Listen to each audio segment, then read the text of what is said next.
Today, we're getting it back into our conspiracy theorist bag. Or I don't even know if this is really a conspiracy theory. I always hear the conspiracy theory heads talk about Palantir. And I don't really know what Palantir is. I just kind of like nod my head and I'm like, yes, Palantir. Mm-hmm. But to be honest, I have no idea what they're talking about every time. I'm just like, government company, evil, bad, understood. Which, I feel like is enough of an understanding to really get what they're trying to get across. What up, first Nokita? How you doing, gang? But in general, yeah, my knowledge is like nothing. And then I was watching a video earlier where they mentioned it, and then they mentioned the people that owned it, and I was like, maybe I should lock in and actually figure it out. I'm chilling. Pretty good today. How are you, gang? But as always, you know what we gotta do before we get into the video. Your boy man forgot to pack it up, though. Give me just a second here.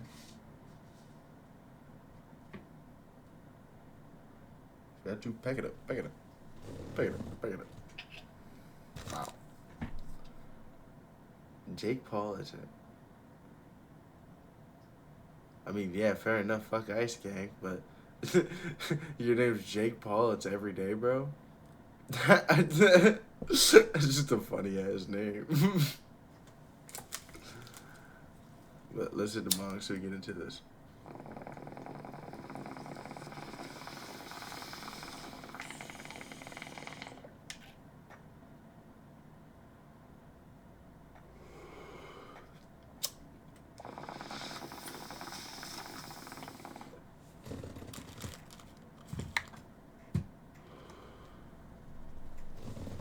Alright, let's figure out what this Palantir business is all about. But I need them to explain it to me like I'm filed, like I'm a child, because I don't really get it. Oh shit, what up, Brandon? Born from the ashes of 9/11 and funded by the CIA, one company built an AI to see everything and everyone. It tracks wars, borders, pandemics, and profits. Off rip. Wait, I gotta really lock in. Hold on. Maybe I shouldn't have hit the bong, guys. 9/11 and funded by the CIA, one company built an AI to see everything and everyone. It tracks wars, borders, pandemics, and profits. Governments use it. Corporations depend on it. And most people don't even know it exists. It's that goddamn AI again. AI is like the new, it's the goddamn phones. It's the goddamn AI. Fuck. They were gonna be those old people being like, it's that fucking AI on your phones. This is Palantir, the most What up, Angela? dangerous AI company in the world. It's the damn AI. It's the damn robots. They're gonna take over. Knock on wood, I don't actually want that to happen. If they do take over, I really care about my computer, guys. Like, I fuck with the robots.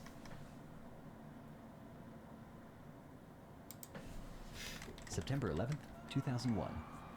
4 planes, 2 towers, 3,000 lives lost, and one question burned into every intelligence report for the next... What did he just say? September 11th, 2000? 11th, 2001. 4 planes, 2 towers, 3,000 lives lost, and one...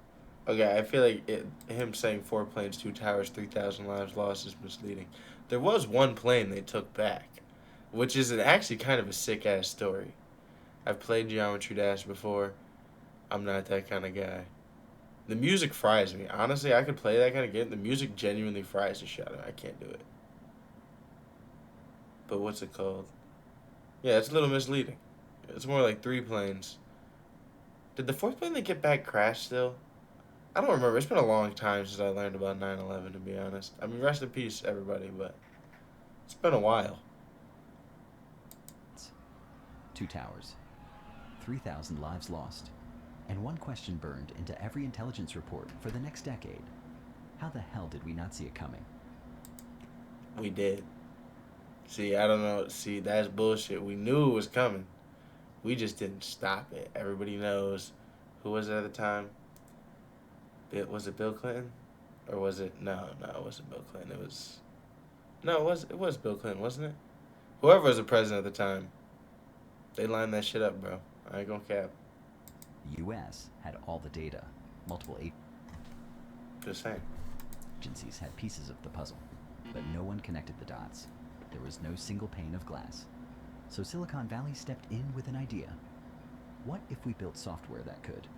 Something that could sift through oceans of emails, surveillance footage, passport records, satellite images, and bank transfers, and Let's just invade everyone's personal privacy.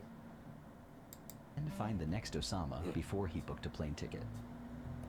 Enter Peter Thiel, the PayPal co-founder and libertarian philosopher in residence, who had just made millions by stopping credit card fraud with algorithms. Now he had a new idea. Use those same tools to stop terrorists.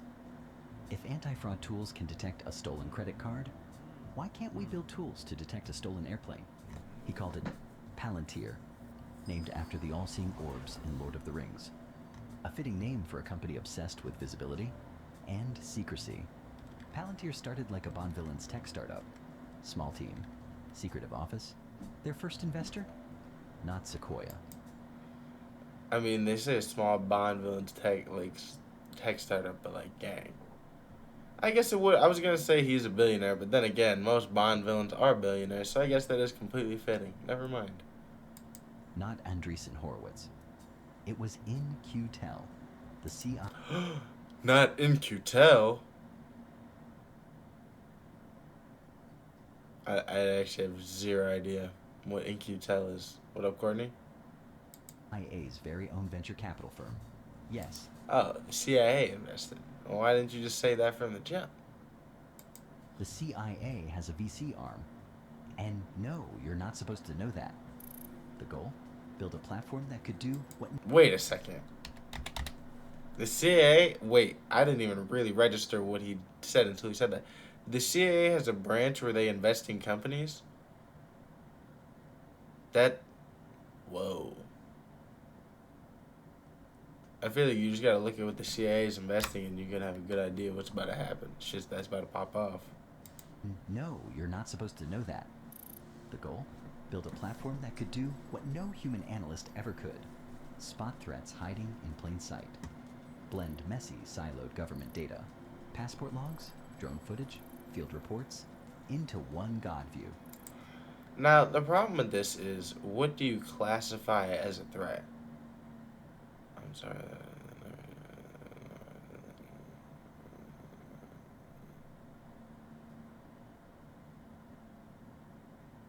I do not know what I just thought it was, a bed wood, and if you don't have a bed, what did I say? What would... I have no idea what you're even trying to say. Yeah, but the problem with identifying threats, is what is considered a threat. You know what I mean? Easier said than done. Early Palantir was buggy, over-engineered. One official described using it like trying to fly a space shuttle just to find your car keys. Agencies resisted. Bureaucrats balked. The NSA thought it was cute. The FBI thought it was terrifying. But behind the scenes, the company kept building. Quietly. See, this is what I mean. So by identifying threats, they're basically just having all your information, so that like anything you're saying, they can find out. Patiently. Almost obsessively. They weren't chasing profit. They were chasing belief. The belief that software could prevent another 9/11. So did the myth. Inside the office, everything's... Nah, I just feel like we could also prevent another 9/11 by, having just calmer relations between countries, not kidnapping, presidents, not starting wars, not threatening leaders. That's just another option, but, hey, maybe that's just me. Maybe I just think that. Maybe I'm not the president, so maybe I'm tripping. Screamed. We are not like other tech companies. No press allowed. Clients anonymized. Engineers were sworn to silence. If Google was a theme park, Palantir was a bunker. At the center of it all was Alex Karp, a philosophy PhD. Wild hair, wireframe glasses. Looked like he wandered in from a Nietzsche book club. Thiel was the strategist. Karp was the monk. He'd lecture employees on the ethics of power. We're not in the business of surveillance. We're in the business of understanding. Oh, so Theo got it. So he said Theo was The strategist. Theo was the strategist. Gotcha. And the other guy was the liar. Right? He was the one convincing everybody that what they're doing isn't completely immoral and wrong, even though it is. He was the liar. Some would say a cult leader-esque type. Carp was the monk. He'd lecture employees on the ethics of power. We're not in the business of surveillance. Lecturing employees on the ethics of power. It just seems like some cult-ass shit. I ain't gonna lie. We're in the business of understanding. That sounded better on stage than in practice, because Palantir didn't sell software. They sold certainty, the promise that somewhere in the noise was the truth. And only they had the tools to find it. It started with counterterrorism, but as we'll see, it didn't stop there. That's what I mean. It can't stop there because it's, again, what do you identify as a threat? So theoretically, it could be reworked to see anything. Into the belly of the beast. Oh, we're not even into the belly of the beast yet. We're not even deep in that joint yet. 2007, Iraq, Afghanistan. The U.S. military was knee-deep in 2 wars and 10,000 spreadsheets. Intel reports were everywhere. IEDs were exploding daily, and commanders were drowning in dots with no way to connect them. Enter Palantir. Its software, codenamed Gotham, stitched together bomb data, insurgent networks, cell phone logs, satellite maps, all in one interface that actually worked. You could literally see the whole kill chain, and it looked like Google Maps. Special forces loved it. Analysts swore by it. Generals started requesting it. The Department of Defense took note. Palantir didn't just show you who planted the bomb. It showed you who bought the phone, who sent the money, who met with whom, when, and where. Now Palantir built this. See, when you present it like that and you're just seeing every part of a crime, it doesn't seem that bad. You know what I mean? But when does it start getting used for, like, political reasons? You know what I mean? When does it start identifying things like that? Or, like, I don't know, bro. It can get real dicey real quick. Technology to find enemies of the state. But the terrifying reality is, you don't need to be a target of the CIA for your data to be mapped, tracked, and sold. Right now, thousands of data brokers are collecting and trading your personal information, your full name, home address, and financial history without you ever knowing about it. And that is why today's video is sponsored by Incogni. This isn't just about spam. Wait, I can't tell. Is it? It's about your address to find where you and your automatically family plan. Wait. Personal data off the market.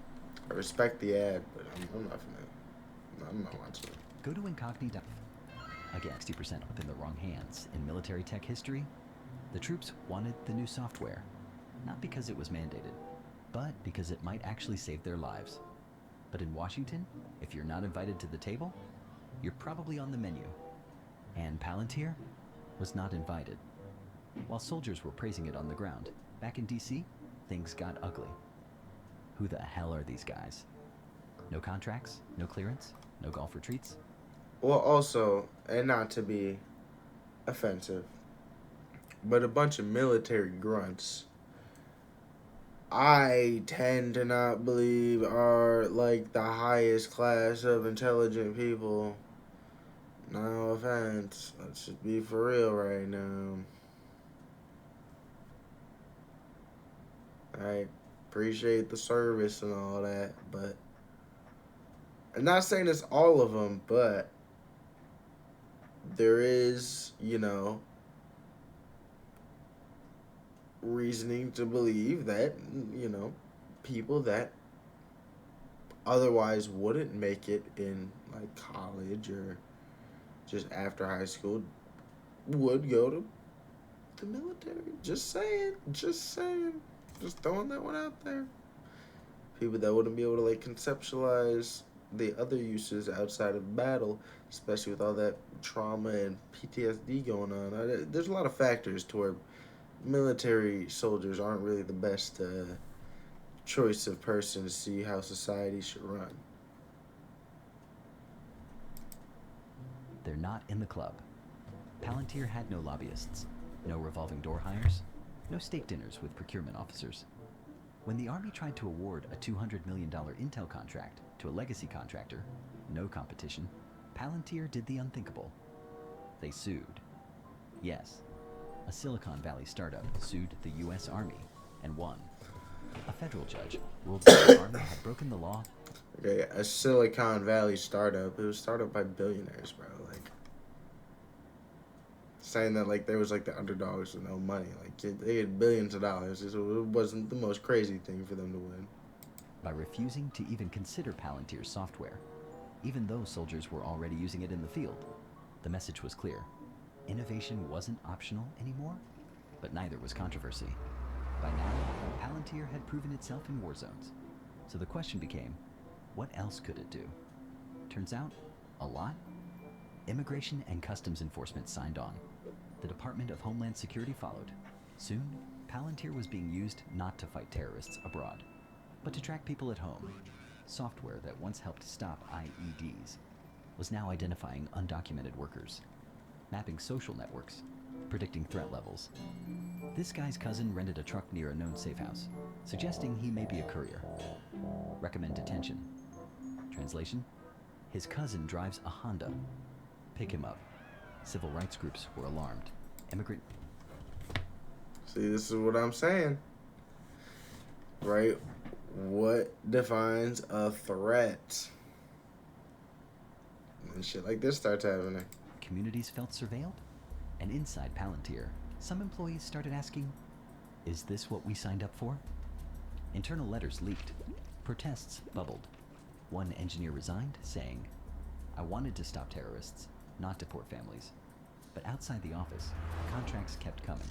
More agencies, more money. The mission had expanded and blurred. Palantir was no longer just a counterterrorism company. It had become something else. A surveillance platform, a battlefield algorithm, a state-sponsored crystal ball, and it was just getting warmed up. By the late 2000s... So I mean, and slowly it's just getting more and more reason to access everyone's information at a certain point. You know what I mean? And then you are just, like they said in the beginning, in kind of like a dystopian surveillance state type deal. Tens, Palantir had conquered war zones, outfoxed the Pentagon, and racked up contracts with nearly every three-letter agency. But there was one battlefield still untouched. Corporate America. Not because Palantir didn't want in, but because, for years, they claimed they were above it. We don't mine user data like big tech. We build software for governments that saves lives. And that was true. Saves whose life? You know what I'm saying? Obviously, there's times where it could 100% say you saved lives. I feel like there's times you could say, you know, saved whose lives? It really just depends on which side is using it. Till they realized governments move slow. CEOs sign checks fast. Therefore, enter the pivot. Palantir launched a new product, Foundry, basically Gotham's friendlier, cleaner cousin. Still powerful, still scary. Just now in a buttoned-up suit instead of combat boots. Foundry integrates all your enterprise data, then tells you how to fire Dave from logistics. Suddenly, everyone wanted in. Oil giants used it to optimize drilling. Pharma companies used it for clinical trial pipelines. Hedge funds used it to predict markets before your Bloomberg terminal could blink. We used... Okay, these, so far, it doesn't seem like bad uses for this theoretically. You know, if it's just used for, like, optimizing, you know, efficiency within businesses. But then, obviously, it comes to, like, what if your business is sales? Then optimizing efficiency and that gets a little dicey again. To make decisions with intuition. Now, I make them with this magic rectangle. Within a few years, Palantir had quietly become a digital consigliere for Fortune 500s, helping them make decisions faster, leaner, and often. When did this just become some mob shit? You're telling me Palantir was out here doming niggas? Like, what are we talking about, bro? Without understanding how. See, Palantir doesn't just show you dashboards. It doesn't just give you options. It tells you what to do. Shut down Plant 3, rewrote shipments, increase stockpile in Region 7. But what if we... I said plant 3. During COVID-19, it was everywhere. The US government used it to track outbreaks, distribute vaccines, manage supply chains. Hospitals used it, airlines used it, even the British government used it to forecast where the next PPE shortage would hit. That's what I'm saying, bro. It's like you. Next thing you're gonna know, Palantirs are gonna be like the Palantir AI is gonna be like taking over a government and like going off on its own and do some crazy shit. And here's where it gets weird. No one outside Palantir really understands how the system works. Not fully. It's not a spreadsheet. It's a black box with influence. And not everyone was happy. We gave an unaccountable private company power over national logistics and critical healthcare decisions during a pandemic because their interface looked cool. But Foundry didn't care because it got results. And I mean, why would the company that's obviously profiting off of all of this care? But again, that is a very important point. Like, I don't think it's just because the interface looked cool, but it's like, does this not violate some type of what am I trying to say here? Some type of monopoly laws? Like, it's not. What's going on with that? in the corporate world, results get you paid. By 2020, Palantir had gone from Tolkien-themed startup to government contractor to multinational enterprise consigliere. And now it was finally time to go public. Palantir's long-awaited IPO. Wait, what the hell is that? A direct listing? The IPO? That's right. No roadshow, no big pitch. Just a quiet, hey, we're tradable now, and a surprise Dumbledore-style appearance on the New York Stock Exchange. And when the numbers came out, investors were confused. Palantir was unprofitable. Growth was slow, margins were weird. Yet somehow, everyone... But it's because the public don't trust them, gang. Like, as effective as it may technically be, I wouldn't trust that bullshit. One still wanted in. Why? Because it's not just a tech company. It's Palantir. They weren't buying software. They were buying the mythology, the secrecy, the mission, the edge. To some, Palantir wasn't just a company. It was the operating system of power. And they wanted a piece. By the 2020s, Palantir wasn't just a company. It was infrastructure. Behind military briefings. Behind NATO dashboards. Behind closed-door intelligence reports. This is what I mean. It's literally like running the government. Like, that's scary, bro. It's like a company is low-key running everything. To track tanks in Ukraine and simulate war outcomes in real time? Ask Gotham. Looking for a digital war room that speaks 5 languages and updates faster than CNN? Congratulations, you've just licensed Palantir. They weren't just helping the military anymore. They were the military's mind. In 2022, when Russia invaded Ukraine, Palantir was there. Not with boots, not with bombs, with data. Helping Ukraine map Russian supply lines, optimize artillery, and predict drone strikes. They branded it AI for warfighting. Cool name. That damn AI again. Well, I mean, I guess, it's good that they help Ukraine and all, but it's crazy. I mean, it's crazy. War now is literally like drones flying through and just like doming people. The videos from that war is absolutely appalling to see every time. Name, terrifying product. Suddenly, battlefield intelligence wasn't just satellite photos. It was algorithms whispering, aim here. But with great power comes terrible press. Privacy advocates were furious. Civil liberty groups called Palantir a war profiteer in software form. One critic nicknamed it the Oracle of Orwell. Why? Because Palantir's tech wasn't just helping generals. It was helping police departments forecast crime, helping border agents identify suspects, helping governments decide who to monitor and who to trust. And none of it was transparent. Activists raised alarms about racial profiling, predictive policing, and algorithmic discrimination. They asked, what happens when a flawed dataset becomes a digital warrant? We save lives. Period. That's what I'm saying, bro. Like, what if there is what if there's a mistake made by the AI, bro? I don't think it's impossible, gang. I guess I don't really understand it well enough to know, but still. Also, we're not responsible for how our clients use the product. We just built the hammer. If someone uses it to hang a picture or break into a neighbor's house, That's not on us. Have a nice. Oh, what? What do you mean? I just gave him the gun. I didn't tell him to use it. Hey, bro, it's not my fault he went and killed somebody after I gave him the gun. You know what I mean? Like, all did was give him the gun. I was like, you just do whatever you want with it. That's not on me, bro. Like, what the fuck? Day. Internally, Palantir insisted they were the moral tech company, that they refused to work with China, that they drew the line at authoritarian regimes. But the line between defense and domination, it was getting blurrier by the day. Palantir had built the world's most advanced data fusion engine, so naturally the next step was to stop predicting war and start predicting everything. Palantir moved into AI decision-making. So I mean, they're predicting everything. Like, nah. That's where it starts to get OD creepy. They called it Meta Constellation because Skynet was taken. Want to simulate economic collapse, disease outbreaks, civil unrest? Foundry could do that now, and not just react to the future. It could suggest how to shape it.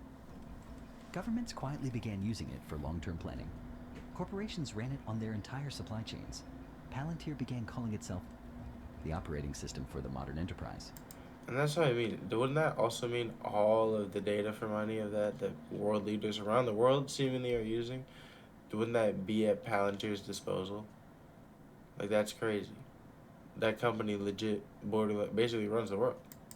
And possibly the modern state. But here's the real question. When a single company knows more than your cabinet, your generals, and your central bank, who exactly is in charge? Because for all its secrecy, one thing about Palantir is clear. It was never just about software. It was about power. The kind that's invisible, unaccountable, and always watching. It began with a promise to stop the next 9/11, a tool to protect, not to rule. But over time, the mission blurred, and now it helps shape the world it once tried to defend.